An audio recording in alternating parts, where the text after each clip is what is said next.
नमस्कार दोस्तों, मैं भरत शर्मा।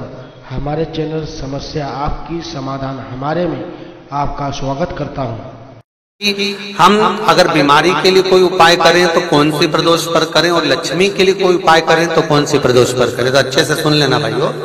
शुक्ल पक्ष में जो प्रदोष पड़ती है वो लक्ष्मी की वृद्धि के लिए होती है। कृष्ण पक्ष में जो प्रदोष पड़ती है वो रोग और बीमारी को मिटाने की होती है। तो जितने उपाय आपको प्रदोष के बताए जाते हैं उस हिसाब से आप करो कि शुक्ल पक्ष की प्रदोष है तो लक्ष्मी का कोई उपाय करना है तो हमें शुक्ल पक्ष की प्रदोष पे करना है। अगर हमें बीमारी से निपटने का कोई इलाज करना है या कोई उपाय करना है तो उसको कृष्ण पक्ष की प्रदोष पर करना है। अब शुक्ल पक्ष की प्रदोष, उसकी प्रदोष का दिन था, बैठा हुआ था।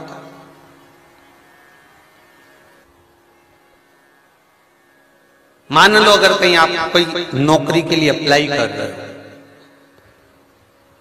लॉकडाउन में सर्विस छूट गई, कई लोगों की छूट गई, कंपनियां कई बंद भी हो गई, कई कंपनियों से निकाल भी दिया गया, कहीं पत्नी परेशान हो रही है, कहीं पति परेशान हो रहा है। आप कहीं अप्लाई कर रहे हो तो जैसा माता उमा ने प्रदोष काल में, प्रदोष के समय पर, प्रदोष काल के अंतर्गत बेलपत्री का स्मरण किया है, वो बेलपत्र का स्मरण अगर संसार का मनुष्य कर लेता है तो महाराज ब्रह्मवृत्ता पुराण कहती है कि उस जीव का ऐसा कोई कार्य नहीं जो सफल नहीं होता। महाराज मेरा निवेदन रहेगा, किसी एग्जाम में आप बैठ रहे हो, इंटरव्यू के लिए जा रहे हो, किसी कार्य के लिए जा रहे हो, नौकरी नहीं लग रही, सर्विस नहीं लग रही, तो महाराज तांबे के कलश में 11 बेलपत्र को रखा जाए और तांबे के कलश में 11 बेलपत्र रखकर उसमें 11 सफेद पुष्प को डाला जाए।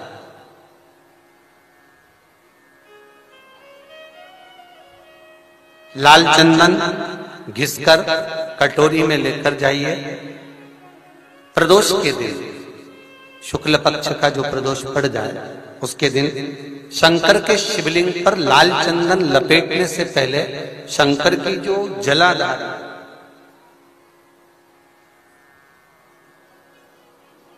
महाराज ये शिवलिंग है,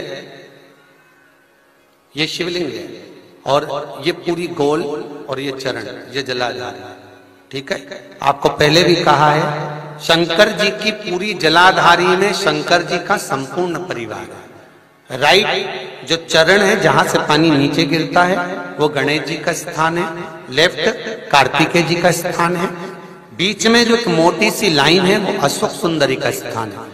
जहां पर शिवलिंग रखा हुआ है ये माता जगतजननी जगदम्बा का हस्त कमल है। शंकर भगवान को मां अपने हस्त कमल पर रखी हुई है। ऊपर से जो बूंद बूंद पानी जलाधारी से नीचे गिर रहा है ये शंकर भगवान की 5 लड़कियां हैं, जया, विषहरा, सामरीबारी, दोतली और देव। ये ऊपर से बूंद बूंद जल क्रीड़ा शंकर जी के साथ में करती हैं। शंकर भगवान का संपूर्ण परिवार जलाधारी में विराजमान है। शिव महापुराण कहती है, माता उमा का चरित्र कहता है, कोई एग्जाम में बैठ रहे हो, कोई कंपटीशन एग्जाम में बैठ रहे हो और चाहते हो कि मेरी नौकरी इसमें लगना ही चाहिए तो लाल चंदन का लेपन आपको इस पूरी जलाधारी पर करना है।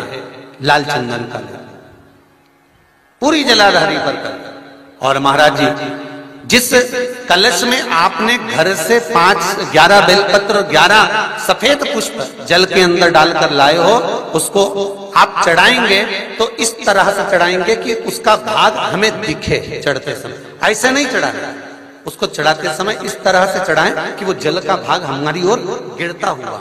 महाराज जब आप वो समर्पित कर दें बेलपत्र पुष्प आदि सभी चीजें, उस चंदन का एक थोड़ा सा भाग पूरी जलाधारी पर हाथ फेर कर अपने दरवाजे पर आते आते उसका स्पर्श कर दें। जिस दरवाजे से आप एग्जाम देने के लिए जाओगे, जिस घर से आप जाओगे, अपने घर के किसी भी दरवाजे पर उसका हाथ लगा दें या कोई स्थान को छू लें। जिसको आप दरवाजे को खोलकर, दरवाजे को स्पर्श कर कर या दीवार को छूकर या अलमारी को छूकर, जिसको भी छूकर आप जाओगे उसका स्पर्श कर लेना। फिर आपको कुछ नहीं करना है, उमा और महेश ही सब कुछ करेंगे जो उनको करना है, सब साथ है। कि सोमवार की अगर प्रदोष पड़ती है, बहुत ध्यान से सुनना महाराज, सोमवार की प्रदोष पड़ती है तो शंकर भगवान कैलाश पर निवास करते हैं मंगलवार की प्रदोष पड़ती है तो शिव काशी में निवास करते हैं। बुधवार की प्रदोष पड़ती है तो शिव रजत भवन में निवास करते हैं। गुरुवार की प्रदोष पड़ती है तो शिव गंगा के स्थल पर निवास करते हैं। शुक्रवार की अगर प्रदोष पड़ती है तो शिव नीलकंठ पर विराजमान होते हैं। शनिवार की अगर प्रदोष पड़ती है तो शिव शमी के वृक्ष के नीचे रहते हैं। और रविवार की जब प्रदोष पड़ती है तो शिव बेलपत्र के पेड़ के नीचे निवास करते हैं। महाराज, ये एकादशी शंकर से कह रही है कि आपका स्थान ये नहीं कि आप कैलाश पर मिले, उस वार को, उस तिथि के दिन, उस अनुकूल।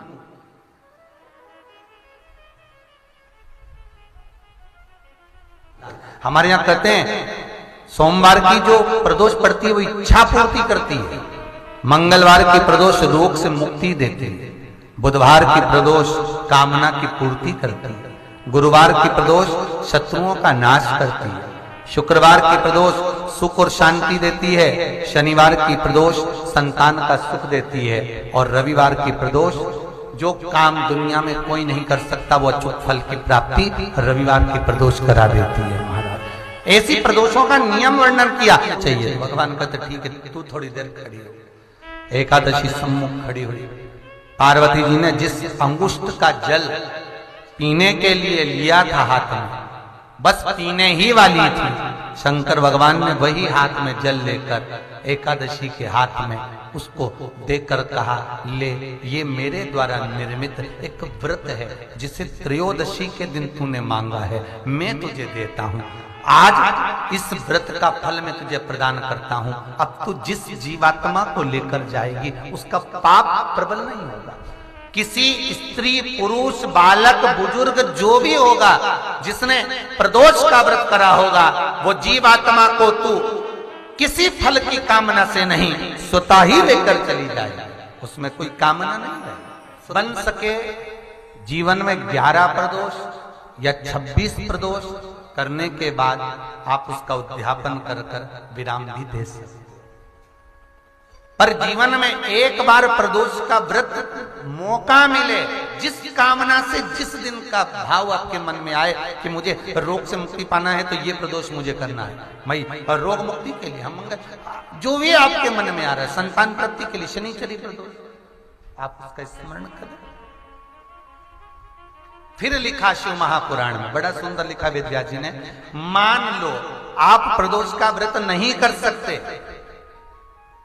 आप अगर व्रत नहीं कर सकते तो प्रदोष के दिन, प्रदोष काल में शाम का समय सूर्यास्त का कुछ पल, कुछ घड़ी के पहले से लेकर बाद तक का प्रदोष काल के अंतर्गत आप शंकर जी के मंदिर में जाकर 1 लोटा पानी, 5 बेलपत्र भी अगर समर्पित करते हैं तो संपूर्ण प्रदोष का फल आपके भाग्य में प्रबल हो जाए।